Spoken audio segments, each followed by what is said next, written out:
ওই বাউল গান যখন হয়তো আমার মতো কথা আমি বলি, কারে দেখাবো মনের দুঃখ গো হৃদয় সিরিয়াল। ফুটবল খেলা তাদের পছন্দ না, এখন দেখতেছি বলতেছে ফুটবল খেলা যারা দেখবে এরা কাফের, আর্জেন্টিনার খেলা দেখা যাবে না, ব্রাজিলের খেলা দেখা যাবে না। তারা বলতেছে তারা আমাদেরকে মধ্যযুগে ফেরত নিতে চায়, বর্বরতার দিকে নিয়ে যেতে চায়। 40 এখানে একজনও নাই, আমি নাই এখানে নাই, এখন নাই, আছে 2-1 আছে। আমি 40 বছর আগে এখানে ছিলাম। আমি 11টা থেকে এখন রাত্র 9টা পর্যন্ত বসে আছি। আমাকে বলা হয়েছে 20 মিনিট সময় দেওয়া হবে, এখন আপনি বলছেন 10 মিনিট। এনে চিফ হিসাবে দেখেন আমার এখানে আনলিমিটেড লেখা আছে। মাননীয় সদস্য, আমার জায়গা থেকে আমি এগুলো বলতে পারি না, বাট টাইমটা সরকারি দলের চিফ হুইপ, মাননীয় চিফ হুইপ নির্ধারণ করে দেন। না ঠিক আছে মাইলট, আমি আপনাকে তো বলছি না, আমি বলছি ওনাকেই বলছি যে এখন আপনি বললেন 10 মিনিট, আমি 10 মিনিট কথা বলতে পারবো না এখন এই কারণে যে এখন যে অবস্থা আমার মানসিকভাবে, আমি I am not ready to speak before your lordship honour, কারণ বলার কিছু নাই।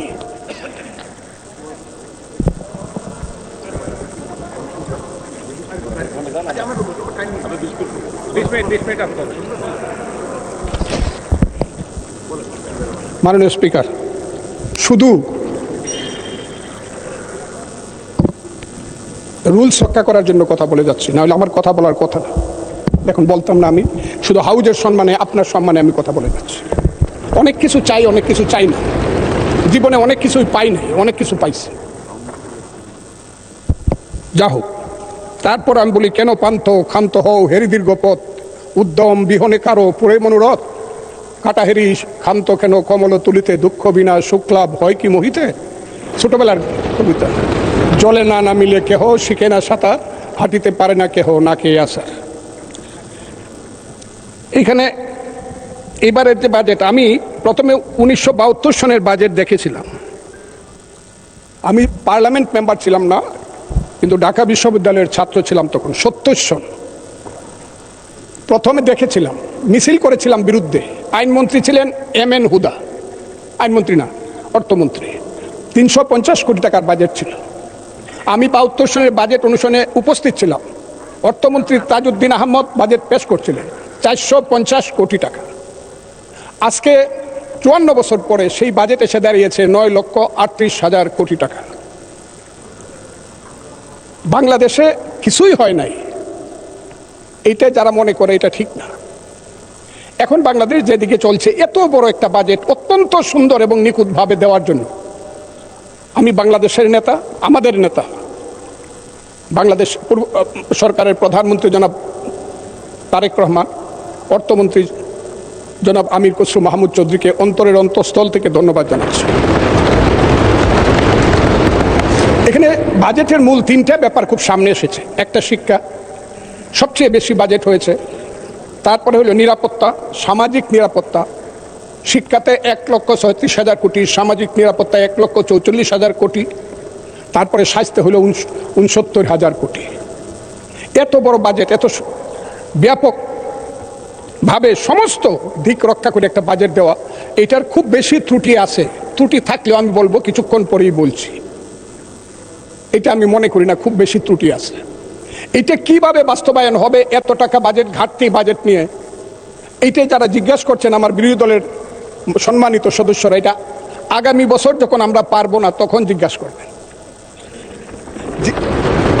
এটা এখন জিজ্ঞাসা করার ব্যাপার না। আপনাদের আশঙ্কাটা থাকুক, কিন্তু আশঙ্কা থাকলেই সব কিছু, আশা থাকলেই সব কিছু হয় না। আমরা পারবো না, কারণ আপনারা ইলেকশনের সময় মনে করেছিলেন আমরা বোধ হয় পারবো না, কিন্তু আমরা কিন্তু পেরেছি। আমি একটা কথা বলবো, এইখানে যে ঘাটতিটা আমার কাছে দেখা যাচ্ছে, বৈষম্যটা দেখা যাচ্ছে, ভাত এবং তরকারির যেমন সম্পর্ক, শিক্ষা এবং সংস্কৃতির ঠিক তেমন সম্পর্ক। শিক্ষা বাজেট অনেক বেশি হয়েছে, ধন্যবাদ, কিন্তু সংস্কৃতি বাজেটটা এর সঙ্গে খুব বেশি পরিপূরক হয়েছে বলে আমার মনে হয় না।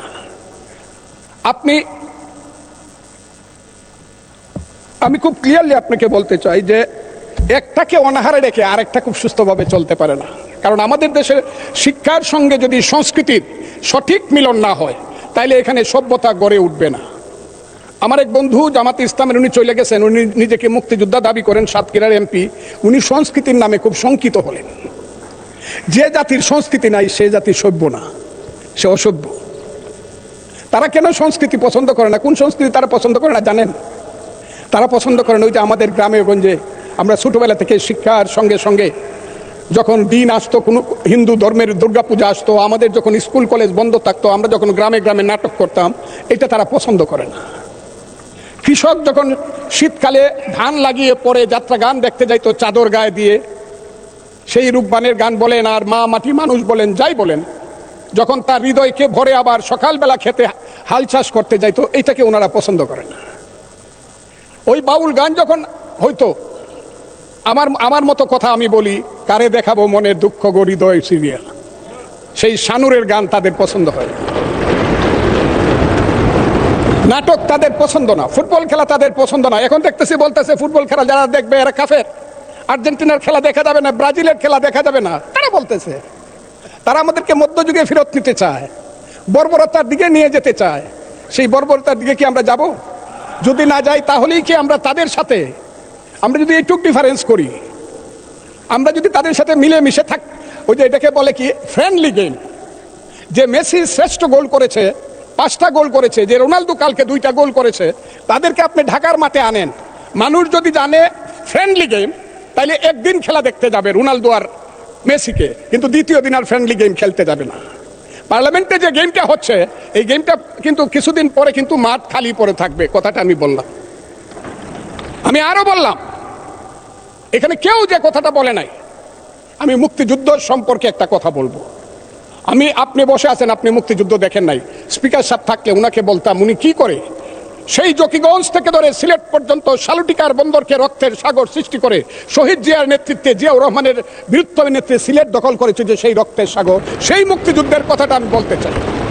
সেই মুক্তিযুদ্ধের কথাটা আমি এই কারণে বলতে চাই, আমাকে একটু সময় দিবেন, হাত জোর করে বলছি, আমাকে একটু সময়। আপনি তো আমাকে চিনেন, ভালো করে চিনেন, পরিচয় দেওয়ার তো দরকার নাই আমার। আমি আপনাকে বলছি, আমিও জানতে চাই এখানে মুক্তিযুদ্ধ আমাদের জাতির শ্রেষ্ঠ অর্জন কি না, এই কথাটা আমি আমার এই পার্ট থেকে বুঝতে চাই। যারা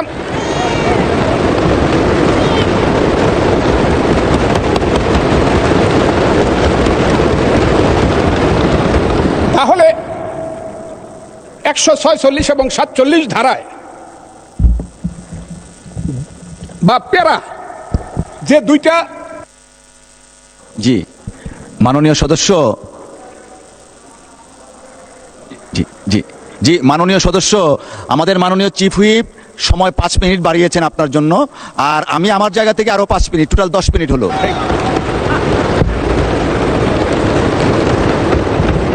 যদি এই হয় তাহলে 147 প্যারায় লেখা আছে, জনাব অর্থমন্ত্রী, সরকার মহান মুক্তিযুদ্ধের ইতিহাস সংরক্ষণ ও বীর মুক্তিযোদ্ধাদের কল্যাণে নিরলসভাবে কাজ করছে। ঠিক আছে, সাধারণ মুক্তিযোদ্ধাদের মাসিক সম্মানের 20,000 টাকা অপরিবর্তিত রাখার এবং খেতাবপ্রাপ্ত মুক্তিযোদ্ধা যেমন বীর শ্রেষ্ঠ, বীরুত্তম, বীর বিক্রম, বীর প্রতীকদের 5,000 টাকা বৃদ্ধি করছে। ঠিক 48 ওনারা এসে লিখতেছেন জুলাই অভ্যুত্থানে, আমি তাদেরকেও শ্রদ্ধা করি, জুলাই অভ্যুত্থানকেও আমি শ্রদ্ধা করি, জুলাই অভ্যুত্থানে শহীদ পরিবারের মাসিক ভাতা 20,000 টাকা। ঠিক আছে, এরপরে আবার লিখতেছে এসসি ও ওসি ক্যাটাগরিতে আহতদের যথাক্রমে 20,000, 15,000 এবং 10,000 টাকা। কোনো কারণেই, ওই যে আমি বলছি, যারা মুক্তিযুদ্ধকে শ্রেষ্ঠ মনে করেন, কোনো কারণেই মুক্তিযোদ্ধার সম্মানী ভাতার সঙ্গে অন্য কারো সম্মানী ভাতার কোনো তুলনা হতে পারে না। যদি হয় তাহলে এইটার জন্য আমাদেরকে এই কাজের জন্য আমাদেরকে এখন দিবেন না, 5 বছর পরে আমাদেরকে খেসারত দিতে হবে। কারণ এখানে যারা আসছেন, যদি নিজেকে অসত্য বলে মনে না করেন বা বুকে হাত দিয়ে বলতে পারেন, সব লোক অন্তত 99% এমপি বিএনপির যারা হয়েছেন, তারা প্রত্যেকেই শেষ পর্যন্ত বলতে হয়েছে আমরা শহীদ মুক্তিযোদ্ধা জিয়াউর রহমানের দল, আমরা মুক্তিযুদ্ধের পক্ষে, এই কথাটা বলে আসছে। আর তারা বলছে তারা জুলাইয়ের পক্ষে এবং সৎ নেতৃত্বের পক্ষে, সৎ রাজনীতির পক্ষে।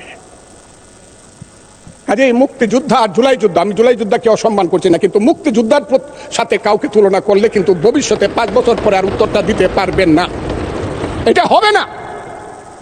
কাজে আমি আজকে বলছি 1 টাকা হইলেও মুক্তিযোদ্ধার সম্মানী ভাতা বাড়াতে হবে, বেশি করতে হবে, না হলে উত্তর কোনোদিন দিতে পারবেন না। কিন্তু এই ব্যাপারে আমি আর কথা বলবো না, এটি আমার কথা। আমার এখানে ত্রুটি মনে হয়েছে আমাদের বাজেটের মধ্যে। এখন আসবো সুন্দরী মম জননী বঙ্গভূমি, গঙ্গার তীর স্নিগ্ধ সমীর, জীবন জুড়ালে তুমি, অবারিত মাঠ গগন ললাট, তুমি তব পদধূলি, ছায়া শুনি বীর শান্তির নীর, ছোট ছোট গ্রামগুলি। আমি আসবো, সেখানে আসবো। সেটা হলো আমার জন্মভূমি, জন্মস্থান হাওর এলাকা। সেই হাওর এলাকায় আপনার বাড়ি। সেই হাওর এলাকা শুরু হয়েছে চাঁদপুর থেকে ধরে গারু পাহাড়, খাসিয়া পাহাড় পর্যন্ত, জয়ন্তিয়া পাহাড় পর্যন্ত। এক সময় চাঁদ সৌদাগরের রূপার নৌকা ছিল, সপ্ত ডিঙ্গা ছিল, বেহুলা লক্ষিন্দর ছিল। চাঁদপুর থেকে, আজকের চাঁদপুর থেকে ওইটা ছিল কালিদর সাগর, ব্রাহ্মণবাড়িয়া হয়ে, অষ্টগ্রাম, ইটনা, মিঠামন হয়ে, ওই ধরমপাশা হয়ে, বানিয়াচুং হয়ে, সমস্ত এটা ছিল কালিদর সাগর। সেই কালিদর সাগরকে এখন বলা হয় হাওর এলাকা। আমি এই বইটা সব পড়ছি, ৬৬ পৃষ্ঠায় হাওরের ব্যাপারে শুধু একটা কথা ছাড়া আর কোনো কথা না, আমি সব বই পড়ছি। সেই হাওর এলাকা যেখানে একদিন দুধের গাই ছিল, হালের বলদ ছিল, আম গাছ, জাম গাছ, কাঁঠাল গাছ ছিল, যেখানে মানুষ ঘরে বসে থাকতো ৬ মাস, আপনি জানেন, কোনো কাজ করতো না, কিন্তু ধান আর মাছ ঘর ভরা ছিল।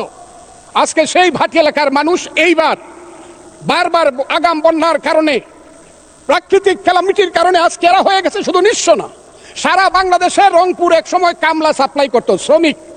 এখন হাওর অঞ্চলের মানুষ সারা বাংলাদেশে শ্রমিক সাপ্লাই করে। অথচ এইটা ছিল শ্রেষ্ঠ এলাকা। ওই এলাকাটাকে দেখেই রবি ঠাকুর যখন সিলেট থেকে সুনামগঞ্জ গেল, হাসন রাজার এখানে গেলে, যখন হাসন রাজার বাড়িকে দেখার জন্য, তখনই ওই এলাকাকে দেখে বলেছিল সুন্দরী মম জননী বঙ্গভূমি। এখন সেই এলাকা বিরান হয়ে গেছে, অথচ সেই এলাকায় আছে পানি, শ্রেষ্ঠ, পৃথিবীর শ্রেষ্ঠ পানি আছে, অফুরন্ত স্থান, জায়গা আছে অফুরন্ত, আর আছে মাছ, আছে খনিজ দ্রব্য, আরো অনেক কিছু আছে। সেইগুলোকে মিলিতভাবে পাহাড়ের এলাকার যেমন একটা আলাদা বৈশিষ্ট্য, চট্টগ্রাম, পার্বত্য চট্টগ্রামের রাঙ্গামাটি, খাগড়াছড়ি এবং বান্দরবন, ঠিক ভাটি এলাকার যে জেলাগুলো প্রায় 30টা উপজেলা, তার আলাদা বৈশিষ্ট্য। ওই দুয়ারা বাজার থেকে শুরু করে তাহিরপুর, বিশাম্বরপুর হয়ে দিরাই, সাল্লা, ইটনা, মিঠামুন, অষ্টগ্রাম, খালিয়াজুড়ি, মদন, নিকলি থেকে ধরে নাসিরনগর, নাসিরনগর থেকে আশুগঞ্জ, আজমিরিগঞ্জ, বানিয়াচুং, লাখাই, এই এলাকাটা হইল সম্পূর্ণভাবে পানির এলাকা, হাওর এলাকা। এই এলাকাটা একটা ভিন্ন ধর্মী এলাকা। ওই এলাকার মানুষকে বাঁচাতে হলে একটা মন্ত্রণালয় আলাদা করতে হবে। এই কথাটা বলার জন্য আমি এতগুলো কথা বললাম। আমি দাবি করছি, আমার নেতা যদি থাকতেন, আমি চাইতাম যে আমার হাওর অঞ্চলে আপনি দেখেন এখানে একটা মন্ত্রণালয় করা যায় কিনা। নেতার দায়িত্বে আছেন জনাব ফখরুল ইসলাম আলমগীর, আমি এটা জানি, তাকেই আমি বললাম যে হাওর অঞ্চলকে একটা মন্ত্রণালয় করা যায় কিনা।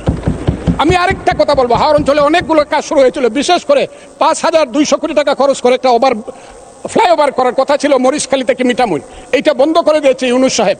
এইটা চালু করা যায় কিনা, অথবা আরো কম টাকায় হাওরে একটা রাস্তা নেওয়া যায় কিনা, যাতে 12 মাস হাওরের মানুষ আমরা বাইরে আসতে পারি, ঢাকা থেকে যেতে পারে, তাহলে ওইটা হবে সবচেয়ে সুন্দর একটা এলাকা। এর চেয়ে বড় পর্যটন কেন্দ্র যে সালাউদ্দিন ভাই চায় রয়েছে, আমার সালাউদ্দিন মাননীয় সংসদ সদস্য এবং স্বরাষ্ট্রমন্ত্রী, তার কক্সবাজার যেমন পানিতে সুন্দর, আমার হাওর অঞ্চল হইল পানিতে সুন্দর। কাজেই আমি সেখানে একটা মন্ত্রণালয় চাই, হাওর অঞ্চল মন্ত্রণালয়। এখন আসি বাংলাদেশের কথায়, বর্তমান কথায়। প্রত্যেকদিন স্লোগান হচ্ছে এইটা চাই না, ওইটা চাই না, মারামারি, শাহবাগ, পলাশবাড়ি। সেই পলাশবাড়িতে দেখা যাচ্ছে 81 ফুট রাম মন্দির হচ্ছে, আর প্রত্যেক দিন মিছিল হচ্ছে। রাম মন্দির চাই না, মালাউন্ডা দেশ ছেড়ে চলে যাও, হিন্দুরা চলে যাও, মিছিল করতেছে। তাদের পোশাকটা দেখলেই বুঝি আমি তারা কারা। সেই পোশাকি লোকজনের সংখ্যা এখন বেড়ে গেছে, এমন বাড়ছে যে তারা পৃথিবীর কোনো সভ্যতা, সংস্কৃতি, কোনো কিছু শুনতে চায় না, কোনো কথা শুনতে চায় না। ধর্মকে নিয়ে শুধু ব্যবসা করতে চায়, তারা হলো ধর্ম ব্যবসায়ী। সেই সব লোকজন আজকে ওখানে যাচ্ছে, মারামারি করছে। আমি সরকারকে বলবো, স্বরাষ্ট্রমন্ত্রী আছেন, যদি মনে করেন মন্দির ওখানে করা ঠিক না বা রাম মূর্তি করা ঠিক না, বন্ধ করে দেন একদম কঠিনভাবে, যে না, এই দেশে কোনো মন্দির টন্দির বা মূর্তি করা যাবে না। কিন্তু আমি মনে করি ওই 100 না 300 ফুট মূর্তি বানাক, আমি মুসলমান, আমার কি আইলো গেল, আমি তো ওটার দিকে তাকাই না। আমি প্রয়োজনে 25 তলা মসজিদ করবো, অসুবিধা কি? ওর মন্দিরে নামাজ করবে, পূজা করবে, আমি আমার মসজিদে নামাজ পড়বো, অসুবিধা কি? একসাথে কি আমরা থাকবো না? ওরা কি 9% মানুষ, 1.5 কোটি মানুষ, ওরা কি থাকবে না? এই দেশের এদেরও দেশ। 14 পুরুষ আগে তো এদেরই দেশ ছিল। এটা 1204 খ্রিস্টাব্দের আগে এইখানে হিন্দু এবং বৌদ্ধদের দেশ ছিল। আমরা তো এইখানে কিভাবে আসছি? আমরা আসছি হযরত খাজা মাইনুদ্দিন চিশতি রহমাতুল্লাহ আলাইহি খাজা নিজামুদ্দিন, বখতিয়ার খাকি, হযরত শাহজালাল, শাহপরান, গেসুদারাজ, ওই চট্টগ্রামের বাইজিদ বুস্তামি, ওই বাগেরহাটের খান জাহান আলী থেকে ধরে ওলিয়া উলিয়া গাউস কুতুব দরবেশেরাই তো এই দেশে বলছে আইছে, শোনো হে মানুষ ভাই, সবার উপরে মানুষ সত্য, তার উপরে নাই, তার নাম হইল সুফিবাদ। সেই সুফিবাদকে তো তারা মানে না, তারা তো মাজার ভাঙিয়ে ফেলতে চায়, তারা তো আগুন দিয়া পুড়িয়ে দিতে চায়। মৌলানা মৌলভী সাহেবদেরকে আমি শ্রদ্ধা করি, কিন্তু পীর সাহেবদের দোষটা কি? যে কুষ্টিয়াতে কুপায় মারলেন কেন? ফরিদপুরে আগুন জ্বালায় মারলেন কেন? শাহজালালের মাজার ভাঙ্গার জন্য আমার এক ভাই 4 কোটি টাকা ঘোষণা করে কেন? এখানে মাজার থাকবে, আপনি যদি মাজারে ইচ্ছা হয় যাবেন, যাবেন না, আপনি আহলে হাদিস করবেন, করেন। আরেকজন মাননীয় সদস্য, অসংখ্য ধন্যবাদ মাননীয় সদস্যবৃন্দ।